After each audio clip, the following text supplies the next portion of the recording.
Hi guys, welcome to my channel. ఎలా ఉన్నారు అందరూ? నేనైతే చాలా బాగున్నాను. సో రీసెంట్ వీడియోలో చూసి ఉంటారు, నాకు కిడ్నీలో స్టోన్ ఉందని చెప్పాను కదా. సో నాకైతే స్టంట్ వేశారు, ఐ మీన్ పైప్ వేసారు అనమాట. సో స్టంట్ వేసిన 15 డేస్కి సర్జరీ చేసి ఆ స్టోన్ అనేది రిమూవ్ చేస్తారంట. సో ఈరోజు నాకు సర్జరీ ఉంది. స్టంట్ వేసిన 15 డేస్కి అయితే ఈరోజు నేను హాస్పిటల్కి వెళ్తున్నాము. పైకి స్మైల్తో చెప్తున్నా కూడా లోపల కొంచెం టెన్షన్ ఉంది, ఎందుకో చాలా భయం అవుతుంది. ఎంతైనా సర్జరీ కదా.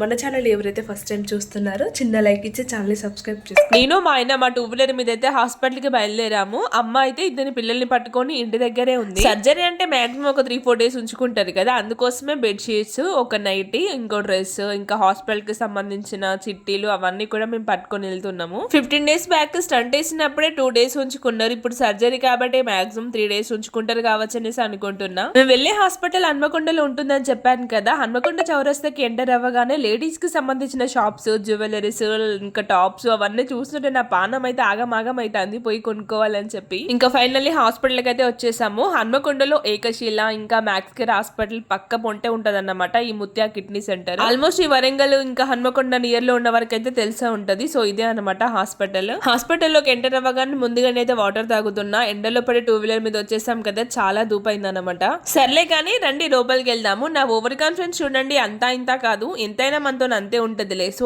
ఇదే అన్నమాట Mutya kidney centre. Hospital entrance లో అయితే ఈ విధంగా ఉంటది. ఇక్కడ చెప్పులు ఇప్పేసి మనం లోపలికి అయితే వెళ్ళాలి. సో ఇదంతా వెయిటింగ్ హాల్ అనమాట. ఓపీ తీసుకొని సార్ దగ్గర విజిట్ అవ్వాలి. బట్ మాకు ఓపీ ఏం లేదు, ఎందుకంటే 15 డేస్ బ్యాక్ మేము స్టంట్ వేయించుకున్నాం కదా. ఇప్పుడైతే డైరెక్ట్ వెళ్ళి సార్ కి చూపించుకున్నాం. వెంటనే సార్ అయితే అడ్మిట్ రాశాడు. సో అడ్మిట్ చేసిన తర్వాత వాటర్ గానీ ఇంకా ఫుడ్ గానీ ఏం తీసుకోవద్దంట. జస్ట్ మనం మార్నింగ్ ఏదైతే తింటామో దాంతోనే ఉండాలి. ఈవినింగ్ అయితే నాకు సర్జరీ కోసం అన్ని ప్రిపేర్ చేసి అయితే పెట్టారనమాట.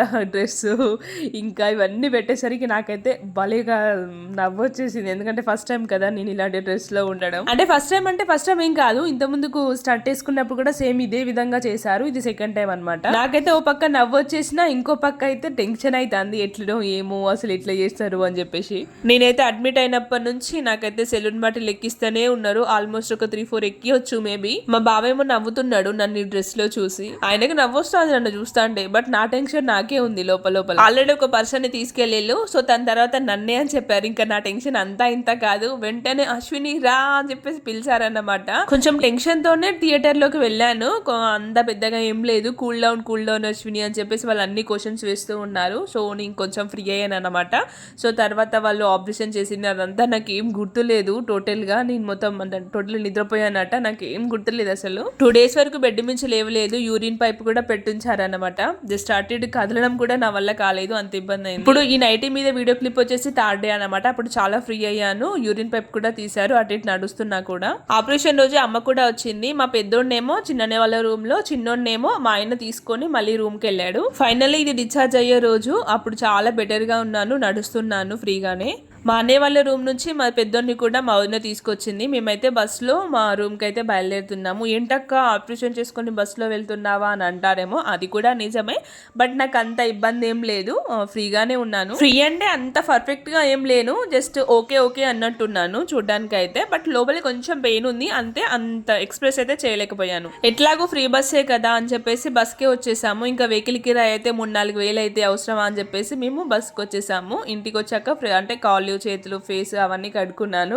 నా ఫేస్ అయితే మొత్తం బక్క చిక్కిపోయింది. ఇంకా సెలూన్ బాటిల్ పెట్టి ఉన్నాయి కదా, చెంపలు, బాడీ అంతా వాచినట్టు అయిపోయింది. ఇంకా సర్జరీ అయిన 2 డేస్ వరకు నేను బెడ్ మించి లేవలేదు కదా. సో ఆ విధంగా నా ఫేస్ అంతా వాచినట్టు అయిపోయింది. నేను స్టంట్ వేసినప్పుడు కూడా అంత పెద్దగా ఏం భయపడలేదు. సర్జరీ అన్నప్పుడు అయితే చాలా భయపడ్డాను. బట్ నాకేం తెలియలేదు అన్నమాట ఆ మత్తులో.